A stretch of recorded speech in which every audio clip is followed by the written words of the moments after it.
வணக்கம்.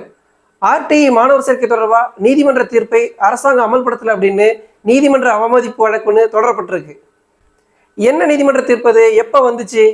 தமிழ்நாட்டில் ஆர்டிஇ மாணவர் சேர்க்கையை விரைவில் நடத்த வலியுறுத்தி சென்னை உயர்நீதிமன்றத்தில் மறுமலர்ச்சி மக்கள் இயக்க தலைவர் ஈஸ்வரன் அவர்கள் ஒரு வழக்கு தொடர்ந்துருந்தாங்க. அந்த வழக்கில் தமிழ்நாடு அரசு தரப்பு வழக்கறிஞர் ஆர்டிஇயில் சேர்க்கப்படக்கூடிய மாணவர்களின் கல்வி கட்டணத்தில் 60% தொகையை மத்திய அரசும் 40% தொகையை ஒன்றிய அரசும் வழங்கணும். ஆனால் 2021 2023 வரைக்கும் ஒன்றிய அரசு அதன் பங்கு தொகையான 60% தொகையை வழங்கலை.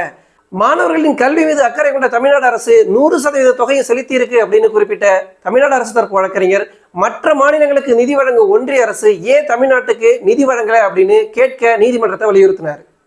அதன் அடிப்படையில் ஒன்றிய அரசு தரப்பு வழக்கறிஞர்கிட்ட நீதிபதிகள் கேட்டபோது ஒன்றிய அரசு தரப்பு வழக்கறிஞர் மத்திய அரசாங்கத்துடைய புதிய கல்விக் கொள்கை உள்ளிட்ட திட்டங்களுடைய புரிந்துணர்வு ஒப்பந்தத்தில் தமிழ்நாடு அரசு கையெழுத்து போடலை, அதனால நிதி கொடுக்கல அப்படின்னு சொன்னார்.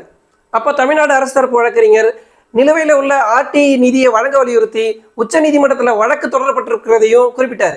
இந்த வழக்கில் கடந்த ஜூன் 10 அன்னைக்கு நீதிபதிகள் உத்தரவு கொடுத்துருக்காங்க. அதில் என்ன சொல்லியிருக்காங்கன்னா, கட்டாய கல்வி உரிமை சட்டத்தின் கீழ் தமிழ்நாடு அரசுக்கு கொடுக்க வேண்டிய நிதியை ஒன்றிய அரசு கொடுத்து அதனுடைய கடமையை செய்யணும் அப்படின்னும், கட்டாய கல்வி உரிமை சட்டத்தை அமல்படுத்துறதுல மத்திய மாநில அரசுகளுக்கு இருக்கிற பொறுப்பை உணர்ந்து செயல்படணும் அப்படின்னு தெரிவிச்சிருந்தாங்க.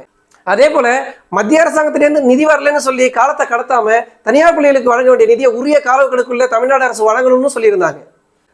ஆனா இதனால் வரை எதுவும் நடக்கல. அதனாலதான் நீதிமன்ற அவமதிப்பு வழக்க மறுமலர்ச்சி மக்கள் இயக்க தலைவர் ஈஸ்வரன் தொடர்ந்திருக்காரு.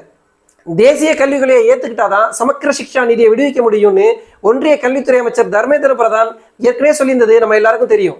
அந்த தேசிய கல்விக் கொள்கை மும்மொழி கொள்கையை திணிக்கிறதுலேருந்து ஆக்கப்பூர்வமான கல்வி வளர்ச்சிக்கு எதிராக இருக்கு அப்படின்னு தமிழ்நாடே அதை எதுக்குது. தமிழ்நாட்டோட கல்வியையும் வளர்ச்சியையும் அழிச்சு ஒழிக்கணுன்ற நோக்கத்தோட ஒன்றிய அரசு தமிழ்நாட்டை வஞ்சிக்குது.